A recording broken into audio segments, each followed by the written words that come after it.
后来乡亲啊，这台乌鹰直升机是载着参谋总长沈一鸣上将等13个人，早起7点50分出发，要到宜兰的东澳去慰问官兵。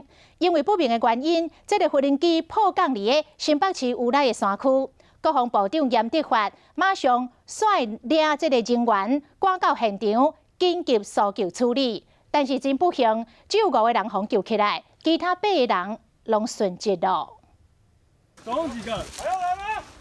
乌鹰直升机发生北港以外，国防部成立救灾应变中心，搜救大队伫宜兰樱花灵园渭水之秋设立前进指挥所，由人资部指挥官陈文新少将主定指挥。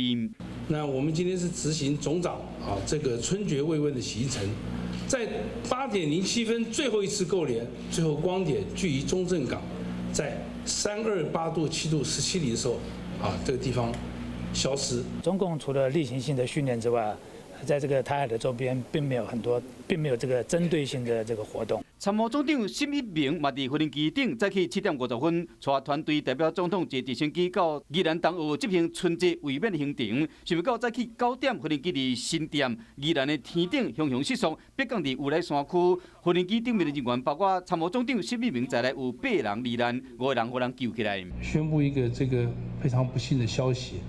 好，我们刚刚现场这个已经传回来，我们这13位同仁呢，目前只有5位同仁获救，其他8位同仁都已经这个没有生命的迹象。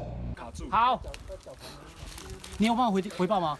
早起出状况的是，广播第一时间是以乌鹰北降，目前搜救工作所出现的相片甲影像，会使看到乌鹰直升机北降了，已经弄加害了。